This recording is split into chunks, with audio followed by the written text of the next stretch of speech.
ಮಹೇಶ್ ತಿಮ್ಮರೋಡಿಗೆ ಕೊಟ್ಟಂತ ಹೇಳಿಕೆಯನ್ನ ನೀವು ಗಮನಿಸಿದ್ರಿ. ಹಾಗಾದ್ರೆ ಹರೀಶ್ ಪೂಂಜಾ 22ನೇ ತಾರೀಕು ಕೊಟ್ಟಂತಹ ಹೇಳಿಕೆ ಏನು, ಮಾಡಿದ ಆರೋಪ ಏನು, ತಿಮ್ಮರೋಡಿ ಕೊಟ್ಟಂತಹ ಹೇಳಿಕೆ ಏನು, ಎರಡನ್ನ ಕೂಡ ಒಂದ್ಸಲ ನೋಡ್ಕೊಂಡ್ ಬರೋಣ.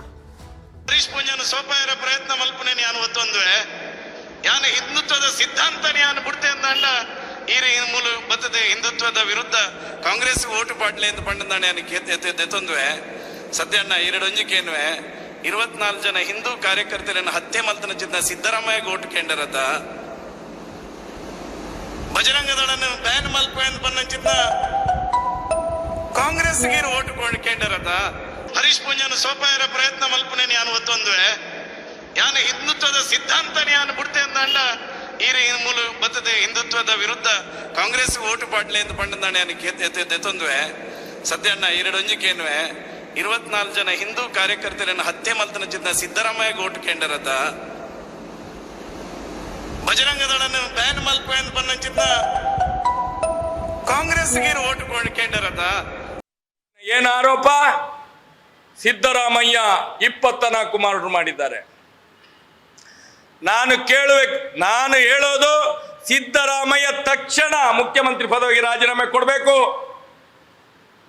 ಹರೀಶ್ ಪೂಂಜಾ ಏನೇ ಇರಲಿ ಈ ತಾಲೂಕಿನ ಪ್ರಥಮ ಪ್ರಜೆ, ನಮ್ಮ ಶಾಸಕ. ಆರೋಪ ಮಾಡಿದ್ದು ಹೌದು, ಅವರು ಹತ್ಯೆ ಮಾಡಿದ್ದಾರಂತ ಹೇಳೋದು ನಾನು ಸಹ. ನಮ್ಮ ಶಾಸಕರು ಹೇಳಿದ ಮೇಲೆ ನಾವು ಯಾಕೆ ಎದುರ್ತೇವೆ? ಸಿದ್ದರಾಮಯ್ಯ ಹತ್ಯೆ ಮಾಡಿದ್ದಾರೆ 100ಕ್ಕೂ 100. ನಮ್ಮ ಶಾಸಕ ಹೇಳಿದ್ದನ್ನು ನಾನು ಹೇಳೋದು. ತಕ್ಷಣ ಮುಖ್ಯಮಂತ್ರಿ ಪದವಿಗೆ ರಾಜೀನಾಮೆ ಕೊಡಬೇಕು.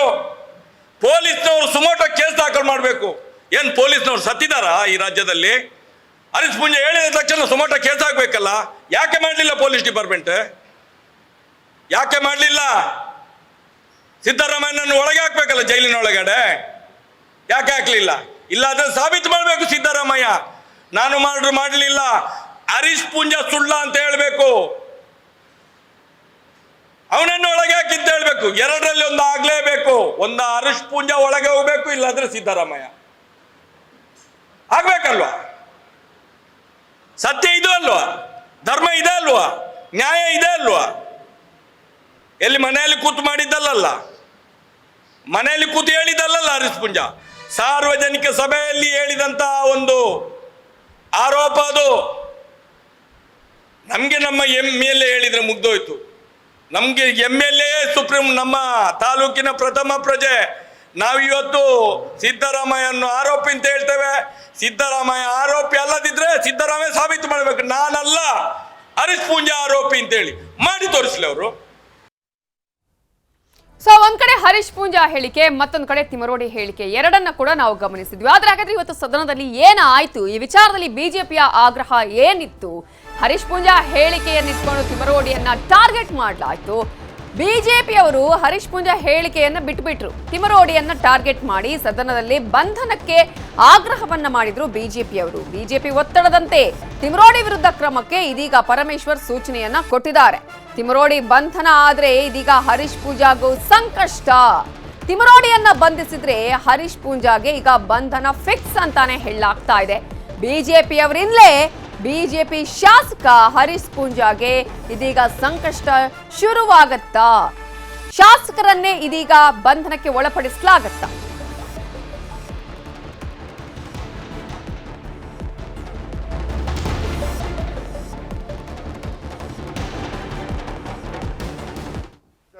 ಸನ್ಮಾನ್ಯ ಅಧ್ಯಕ್ಷರೇ, ಸದನ ನಡೀತಾ ಇದೆ. ಈಗ ನಾವೆಲ್ಲ ಸದನದಲ್ಲಿ ಭಾಗವಹಿಸ್ತಾ ಇದ್ದೀರಿ. ಈಗ ಧರ್ಮಸ್ಥಳದ ವಿಚಾರ ಈಗಾಗಲೇ ಭಾಳ ಚರ್ಚೆ ಆಗಿ, ಧರ್ಮಸ್ಥಳದಲ್ಲಿ ಕೊಲೆಗಳಾಗಿದೆ, 100 ಕೊಲೆಗಳಾಗಿದೆ ಅಂತ ಹೇಳಿದಂಥ ವ್ಯಕ್ತಿ ಇವತ್ತು ಸ್ಟೇಟ್ಮೆಂಟ್ ಮಾಡಿದ್ದಾರೆ. ರಾಜ್ಯದ ಮುಖ್ಯಮಂತ್ರಿ 28 ಕೊಲೆ ಮಾಡಿದ್ದಾರೆ ಅಂಥೇಳಿ ಸ್ಟೇಟ್ಮೆಂಟ್ ಮಾಡಿದ್ದಾರೆ. ಸನ್ಮಾನ್ಯ DK ಶಿವಕುಮಾರ್ ಅವರು ಮುಂದೆ ಬಂದು ಉತ್ತರ ಕೊಡಬೇಕು. ಅದನ್ನೇ ಕೇಳ್ತಾ ಇದ್ದೀನಿ. ಸನ್ಮಾನ್ಯ ಅಧ್ಯಕ್ಷರೇ, ಈ ಥರ ಸದನ ನಡೆಯುವಾಗ ಒಬ್ಬ ರಾಜ್ಯದ ಮುಖ್ಯಮಂತ್ರಿಗೆ 28 ಕೊಲೆ ಆಗಿದೆ ಅಂತ ಹೇಳಿದ್ರೆ ಈ ರಾಜ್ಯದಲ್ಲಿ ಏನು ಗೂಂಡಾ ರಾಜ್ಯ ನಡೀತಾ ಇದೆ ಇದು? ಹಾಗಾದ್ರೆ ಯಾರು ಬೇಕಾದರೂ ಏನು ಹೇಳ್ಬೋದು? ಈಗ ಅವ್ರು ಯಾವ ವ್ಯಕ್ತಿ SIT ಮಾಡಬೇಕು ಅಂತ ಮುಖ್ಯಮಂತ್ರಿಗಳ ಮೇಲೆ ಪ್ರಭಾವ ಬೀರಿದ್ರು, ಅದೇ ಟೀಮ್ ಪ್ರೆಸ್ ಮೀಟ್ ಮಾಡಿ ಕೂತ್ಕೊಂಡು ಪ್ರೆಸ್ ಮೀಟ್ ಮಾಡಿ ಇವತ್ತು ಅಲ್ಲ ಹೇಳ್ಬಿಡ್ತೀನಿ, ಮುಖ್ಯಮಂತ್ರಿ ಮೇಲೆ ಆಪಾದನೆ. ಹಂಗಾರೆ ಮುಖ್ಯಮಂತ್ರಿ 28 ಕೊಲೆ ಮಾಡಿದ್ದಾರೆ ಅಂತ ತಿಳ್ಕೊಬೇಕಾ ನಾವು ಯಾರು? ನಾವು ಕೊಲೆಗಡಕರು ಅಂತ ಹೇಳ್ಬೇಕಾ ಮುಖ್ಯಮಂತ್ರಿನ? ಸಾಧ್ಯ? ಹೇಳಿ ನೀವೇ, ಇಲ್ಲೆಲ್ಲರೂ ಇದ್ದಾರೆ. ಏನಾಗಾರಿ ಏನು ಈಗ ನಾನು ಹೇಳೋವಂಥದ್ದು, ಸದನ ನಡೆಯುವಾಗ ಈ ಥರ ಅವನ ಮೇಲೆ SIT ರಚನೆ ಮಾಡ್ತೀರಾ? ಈಗ ಅವನಿಗೊಂದು ಮುಸ್ಕ್ ಹಾಕ್ತೀರಾ? ಇನ್ನು 15 ದಿನ ಅದೇ ಸೀರಿಯಲ್ ನಡೀತತ? ಅವ್ನು ಹೇಳಿದ ಕಡೆ ಎಲ್ಲ ಗುಂಡಿ ತೆಗಿತೀರಾ ನೀವು? ಏನು ಮುಖ್ಯಮಂತ್ರಿ ಮೇಲೆ ಆಪಾದನೆ ಮಾಡಿದ್ರು ಏನು ಈ ಸರ್ಕಾರಕ್ಕೆ ಕಿವಿನೂ ಕೇಳಿಸಲ್ಲ, ಕಿವಿನೂ ಇಲ್ಲ, ಏನೂ ಇಲ್ಲ. ಈಗ ಮಾಡಿದ್ದೀರಿ, ರೈಟಿಂಗ್ ಅಲ್ಲಿ ಕೊಡಿ, ಡಾಕ್ಯುಮೆಂಟ್ ಕೊಡಿ ಅಂತ ಹೇಳಿದ್ರೆ ಆಗ್ಲೇ ರಿಪ್ಲೈ. ಮುಖ್ಯಮಂತ್ರಿಗಳು ಹೌದು ಅಂತ ಒಪ್ಕೋತೀರಾ ಅಥವಾ ಯಾರು ಆರೋಪ ಮಾಡಿದ್ದಾರೆ ಅವ್ರ ಮೇಲೆ ಆಕ್ಷನ್ ತಗೋತೀರಾ? ಮೌನವಾಗಿದ್ರೆ ಹೌದು ಕೊಲೆ ಮಾಡಿದೀವಿ ಅಂತ, ಕೊಲೆ ಮಾಡಿಲ್ಲ ಅಂತಂದ್ರೆ ಆ ವ್ಯಕ್ತಿ ಮೇಲೆ ಆಕ್ಷನ್ ತಗೊಳ್ಬೇಕು. ಅಲ್ಲ, ಕೊಡ್ತೀವಿ ತಮ್ಮ ಮೂಲಕ, ಮೌನವಾಗಿ ಏನಿಲ್ಲ, ಅದಕ್ಕೆ ತಕ್ಕ ಉತ್ತರ ಕೊಡ್ತೀವಿ.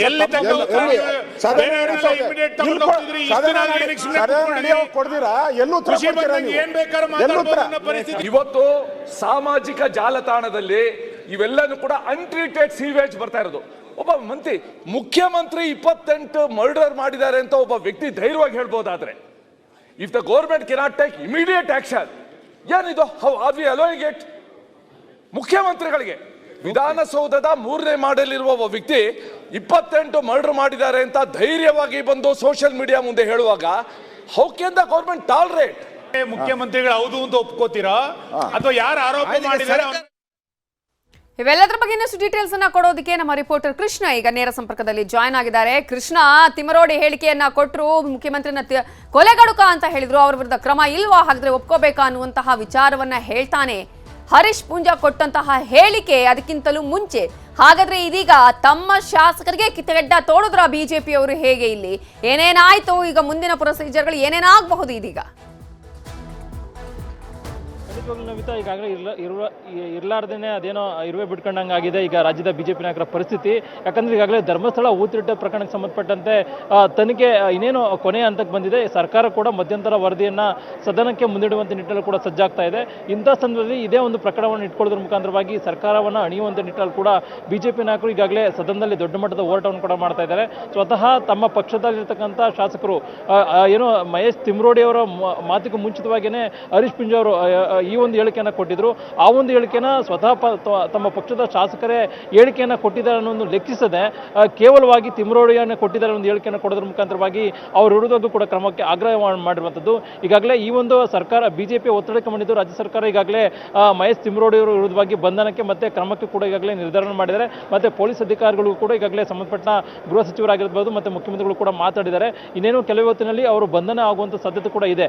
ಆದ್ರೆ ಈಗ ಎಲ್ಲ ಒಂದು ಕಡೆ ತಿಮ್ರೋಡಿ ಮುಂಚಿತವಾಗಿ ಹರೀಶ್ ಪೂಂಜಾ ಅವರು ಈ ಒಂದು ಹೇಳಿಕೆಯನ್ನು ಕೊಟ್ಟಿದ್ರು. ಅಂದ್ರೆ ಮುಖ್ಯಮಂತ್ರಿಗಳು 24 ಕೊಲೆಗಳಿಗೆ ಕಾರಣರಾಗಿದ್ರು ಅನ್ನೋ ಹೇಳಿಕೆಯನ್ನ ಕೊಟ್ಟಿದ್ರು. ಅದೇ ಒಂದು ಹೇಳಿಕೆಯನ್ನು ಉಲ್ಲೇಖಿಸಿ ಮಹೇಶ್ ತಿಮ್ರೋಡಿ ಅವರು ಹೇಳಿಕೆಯನ್ನು ಕೊಟ್ಟಿದ್ರು. ಮತ್ತೆ ಮುಖ್ಯಮಂತ್ರಿಗಳ ರಾಜೀನಾಮೆಗೆ ಕೂಡ ಆಗ್ರಹವನ್ನು ಮಾಡಿದ್ರು. ಆದರೆ ಬಿಜೆಪಿ ನಾಯಕರು ಕೇವಲವಾಗಿ ತಿಮ್ರೋಡಿ ಅವರ ಹೇಳಿಕೆಯನ್ನು ಉಲ್ಲೇಖಿಸಿ ಸದನದಲ್ಲಿ ಒಂದು ಸರ್ಕಾರವನ್ನ ಒಂದು ಇಕ್ಕಟ್ಟಿಗೆ ಸಿಲುಕಿಸುವಂತ ಪ್ರಯತ್ನವನ್ನು ಕೂಡ ಮಾಡಿದ್ರು. ಅಂತೆ ಈಗ ರಾಜ್ಯ ಸರ್ಕಾರ ಅವರ ಮೇಲೆ ಕ್ರಮವನ್ನು ಕೈಗೊಳ್ಳುವಂತ ನಿಟ್ಟಿನಲ್ಲಿ ಮುಂದಾಗಿರುವಂತದ್ದು. ಮತ್ತೆ ಕಾಂಗ್ರೆಸ್ ನಾಯಕರು ಕೂಡ ಹರೀಶ್ ಪೂಂಜಾ ಅವರ ಹೇಳಿಕೆಯನ್ನು ಅಷ್ಟು ಏನು ಗಮನಿಸಿಲ್ಲ. ಇದೀಗ ತಡವಾಗಿ ಈ ಒಂದು ಪ್ರಕರಣ ಬೆಳಕಿಗೆ ಬಂದಂತ ಸಂದರ್ಭದಲ್ಲಿ ಈಗ ಎಲ್ಲ ಒಂದ್ ಕಡೆ ಬಿಜೆಪಿ ನಾಯಕರೇ ತಮ್ಮ ಪಕ್ಷದ ಶಾಸಕನಿಗೆ ಕೆಡ್ಡವನ್ನ ತೋಡಿದ್ದಾರೆ ಅನ್ನುವಂಥದ್ದು ಈಗ ಸ್ಪಷ್ಟವಾಗಿ ಗೊತ್ತಾಗ್ತಾ ಇದೆ. ಬಹುಶಃ ಬರುವಂತ ದಿನಗಳಲ್ಲಿ ಈಗಾಗಲೇ ಮಹೇಶ್ ತಿಮ್ರೋಡಿ ಅವರ ವಿರುದ್ಧವಾಗಿ ಕೂಡ ಕ್ರಮವನ್ನು ಕೈಗೊಳ್ಳುವಂತ ನಿಟ್ಟಿನಲ್ಲಿ ರಾಜ್ಯ ಸರ್ಕಾರ ತೆಗೆದುಕೊಂಡಿದೆ. ಮುಂದಿನ ದಿನಗಳಲ್ಲಿ ಶಾಸಕ ಹರೀಶ್ ಪೂಂಜಾ ಅವರ ವಿರುದ್ಧವೂ ಕೂಡ ಕ್ರಮವನ್ನು ಕೈಗೊಳ್ಳುವಂತ ನಿಟ್ಟಿನಲ್ಲಿ ಕೂಡ ಸರ್ಕಾರ ಆಲೋಚನೆಯನ್ನು ಕೂಡ ಮಾಡಬಹುದು ಅನ್ನೋದು ಕೂಡ ಹೇಳಲಾಗ್ತಾ ಇದೆ. ಮತ್ತೆ ಗೃಹ ಸಚಿವರಾಗಿರ್ತಕ್ಕಂಥ ಪರಮೇಶ್ವರ್ ಕೂಡ ಇದೇ ಒಂದು ವಿಚಾರದಲ್ಲಿ ಆಲೋಚನೆ ಕೂಡ ಮಾಡ್ತಾ ಇರೋದು ಕೂಡ ಹೇಳಲಾಗ್ತಾ ಇದೆ. ಹೀಗಾಗಿ ಇನ್ನೇನು ಕೆಲವು ಹೊತ್ತಿನಲ್ಲಿ ಭೋಜನ ವಿರಾಮದ ಬಳಿಕವಾಗಿ ವಿಧಾನಸಭೆ ಕಲಾಪ ಆರಂಭವಾಗುತ್ತೆ. ಆ ಒಂದು ಕಲಾಪದಲ್ಲಿ ಏನು ಧರ್ಮಸ್ಥಳ ಊತುಟೆ ಪ್ರಕರಣಕ್ಕೆ ಸಂಬಂಧಪಟ್ಟಂತೆ ಮಧ್ಯಂತರ ವರದಿಯನ್ನ ಮಂಡಿಸುವಂಥದ್ದು ಮತ್ತೆ ಅಲ್ಲಿ ಯಾವುದೇ ರೀತಿಯಂತ ಪೂರಕವಾಗಿ ಪುರಾವೆಗಳು ಸಿಗದಿರುವಂತಹ ಸಂದರ್ಭದಲ್ಲಿ ಈ ಒಂದು ಪ್ರಕರಣವನ್ನ ತನಿಖೆಯನ್ನ ಮುಂದುವರಿಸಬೇಕಾ ಅಥವಾ ಇಲ್ಲಿಗೆ ಕೈ ಬಿಡಬೇಕಾ, ಹೀಗೆ ಒಂದಷ್ಟು ನಿರ್ಧಾರವನ್ನ ಪ್ರಕಟ ಮಾಡುವಂತ ನಿಟ್ಟಿನಲ್ಲಿ ಕೂಡ ಪರಮೇಶ್ವರ್ ಮುಂದಾಗಿರುವಂಥದ್ದು.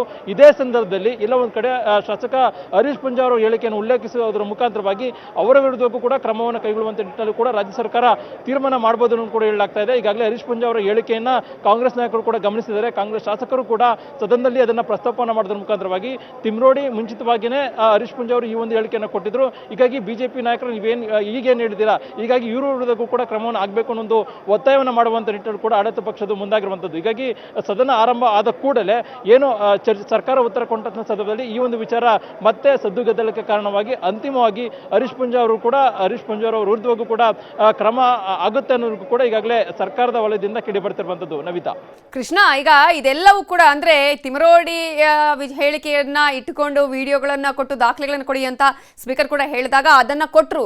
ಆದ್ರೆ ಈ ಸಂದರ್ಭದಲ್ಲಿ ಬಿಜೆಪಿಯವರ ಗಮನಕ್ಕೂ ಕೂಡ ಬಂದಿರ್ಲಿಲ್ವಾ? ನಮ್ಮ ಶಾಸಕರೇ ಹೇಳಿರೋದಿದು.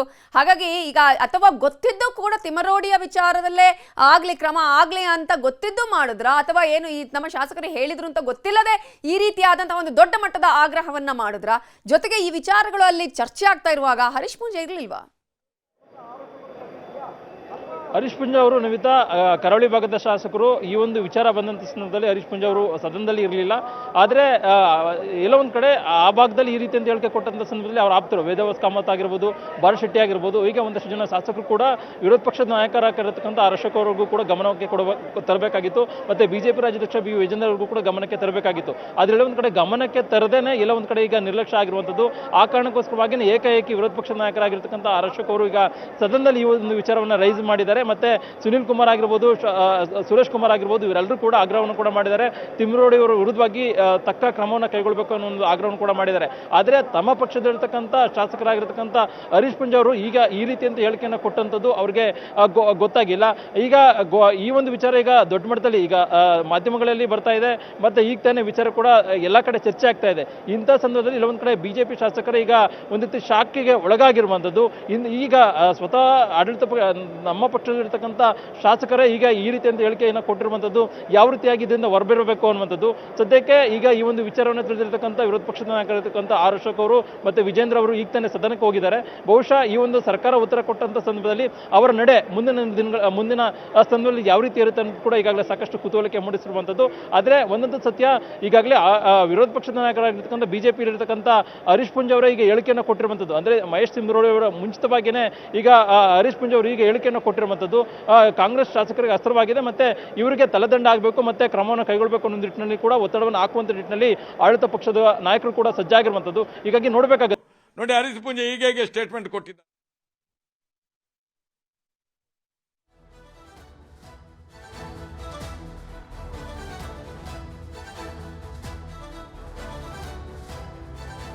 ಹೇಳಾಗ್ತಾ ಇರುವಂಥದ್ದು. ನವಿತಾ, ಕೃಷ್ಣ, ಈಗ ನಾವು ಗಮನಿಸ್ತಾ ಇದ್ವಿ, ಅಶೋಕ್ ಅವರಾಗಿರ್ಬೋದು ಅಥವಾ ಸುರೇಶ್ ಕುಮಾರ್ ಅವರಾಗಿರ್ಬೋದು, ಜೊತೆಗೆ ಸುನೀಲ್ ಕುಮಾರ್ ಅವರು ಕೂಡ ಹೇಳ್ತಾ ಇದ್ರು, ಸದನ ನಡೀತಾ ಇರುವಾಗಲೇ ಹೇಳಿಕೆಯನ್ನ ಕೊಟ್ಟಿದ್ದಾರೆ ತಿಮರೋಡಿ ಅನ್ನೋ ಹೇಳಿಕೆ ಅವರು ಹೇಳ್ತಾ ಇದ್ರು.